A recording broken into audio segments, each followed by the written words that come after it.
It all started when I took a night shift at St. Agnes Hospital, a place that had been a fixture in our town for longer than anyone could remember. The hospital was enormous, with wings that seemed to stretch on forever, but it was old, worn out in places, with corridors that always seemed a little too dark and equipment that looked like it belonged in a museum. But I wasn't picky. I needed the job, and St. Agnes was hiring.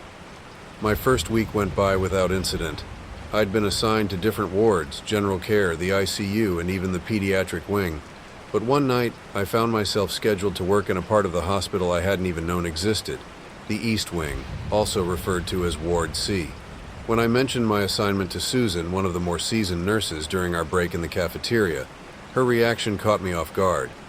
She paused, her spoon hovering over her coffee, and gave me a look that was hard to read, something between concern and fear. "You're working in Ward C tonight?" she asked, her voice lowered, almost like she was sharing a secret. "Yeah," I replied, unsure why she was acting so strange. "Is it something I should know about?" She set her spoon down and leaned in closer. "Ward C is different. They don't talk about it much because it's where they send the patients who start showing signs of, I don't know, something unnatural. They come in with the usual stuff, minor injuries, routine surgeries, but then, after a few days, things change. Their faces start to..." She paused, searching for the right word. "Warp, I guess. And they start forgetting things. It's like they're being erased bit by bit."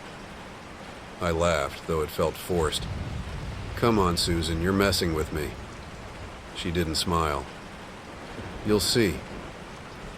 Her words stuck with me as I made my way to Ward C later that night. The entrance was tucked away at the far end of the hospital, past the usual hustle and bustle, down a long, dimly lit corridor that felt like it belonged in a horror movie. The sign above the door was old, the paint chipped and faded, but it clearly read Ward C. There was something about it that made my skin crawl, a feeling I couldn't shake as I pushed open the door and stepped inside. The ward was quieter than any other part of the hospital. The air was stale and the lights seemed dimmer, casting long shadows on the walls. There were only a few patients, each lying in their own private room, the doors left slightly ajar. I couldn't see much from the hallway, just the vague outline of beds and the flickering glow of monitors. I checked in at the nurse's station, where a tired-looking woman handed me a clipboard without much in the way of a greeting. Her name tag read Marcy, and she barely glanced up from the paperwork she was doing. "First time in Ward C?" she asked, her tone flat. "Yeah," I replied, trying to keep my voice steady. "Anything I should know?" Marcy finally looked up, her eyes dull and tired. "Just follow the routine. Check on the patients every hour, make sure they're comfortable, and report anything strange. Not that it'll do much good." Her words did nothing to ease my nerves. I nodded and took the clipboard, glancing at the list of patients' names and room numbers. I noticed that there were only 5 patients in the ward, each with a brief description of their condition. But what stood out to me was the note at the bottom of the page, written in small, cramped handwriting: "Observe facial changes closely. Report memory lapses." With that unsettling note in mind, I started my rounds. The first patient was a middle-aged man named Mr. Hargrove. According to his chart, he'd been admitted after a car accident, suffering from a broken leg and a few minor injuries. Nothing out of the ordinary. But as I approached his bed, I noticed something was off. His face. It wasn't right. It looked swollen and misshapen, like his features had started to melt and rearrange themselves. His eyes, once blue according to his ID photo, were now a milky gray. He stared blankly at the ceiling, his mouth slightly open as if he was struggling to remember how to speak. "Mr. Hargrove?" I called softly, trying to get his attention. His eyes shifted towards me, but there was no recognition in them.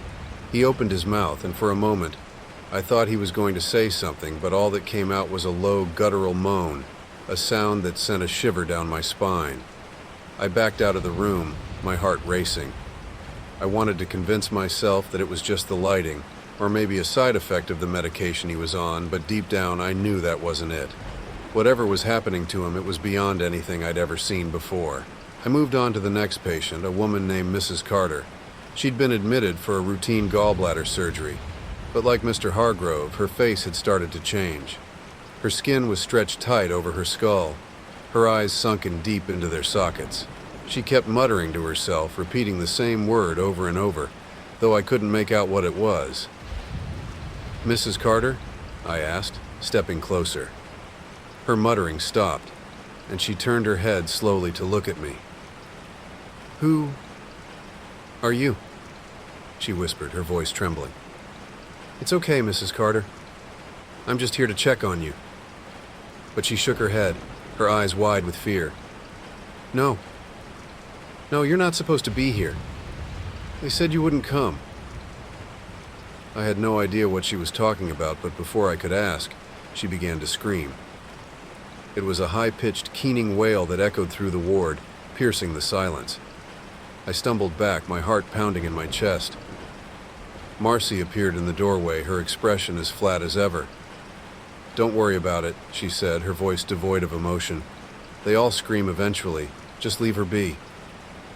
I wanted to argue, to ask what the hell was going on, but something in Marcy's eyes told me it was pointless, so I nodded and moved on, the sound of Mrs. Carter's scream still ringing in my ears. The rest of the night passed in a blur. Each patient I checked on was worse than the last. Their faces were distorted, their features grotesquely rearranged, as if something was slowly molding them into a new, twisted form. And their memories, what little they had left, were fragmented, like pieces of a puzzle that didn't fit together anymore. By the time my shift ended, I was a wreck. I couldn't shake the images of those faces, those eyes that seemed to stare right through me. As I walked out of Ward C, I found myself glancing back over my shoulder, half expecting to see one of those patients standing in the hallway, watching me leave. But the hallway was empty, and the door to Ward C swung shut behind me with a soft click. I didn't go back to Ward C the next night or the night after that. I made sure to switch my shifts to avoid that part of the hospital altogether. But the memories of what I'd seen haunted me. I couldn't sleep, couldn't focus on anything. All I could think about was the way those patients' faces had changed, the way their minds had unraveled. A week later, I ran into Susan again. She took one look at me and knew something was wrong. "Ward C?" she asked, and I nodded. She sighed, her expression sad. "You saw them, didn't you? The patients?" "Yeah," I whispered. "What's happening to them?" Susan hesitated, then glanced around to make sure no one was listening. "No one really knows. Some people say it's the hospital itself, that it's cursed, or maybe something worse, but whatever it is, it's not natural, and it's spreading." "Spreading?" My stomach turned at the thought. She nodded. "It used to be just 1 or 2 patients a year. Now it's happening more often, and the doctors, they're hiding it. They don't want anyone to know how bad it's getting." I felt sick, the room spinning around me. "What happens to them? The patients?" "They disappear," Susan said, her voice barely above a whisper. "One day, they're just gone, and no one ever talks about it. It's like they never existed." I left the hospital that night, determined never to go back. I didn't care about the job anymore, didn't care about the money. All I wanted was to get as far away from St. Agnes as possible. But even now, I can't escape what I saw. The faces of those patients haunt my dreams, twisted and deformed, their eyes empty and soulless. And sometimes, when I'm alone in the dark, I can still hear Mrs. Carter's screams, echoing through the silence, reminding me that whatever is happening in Ward C isn't over. It's just beginning.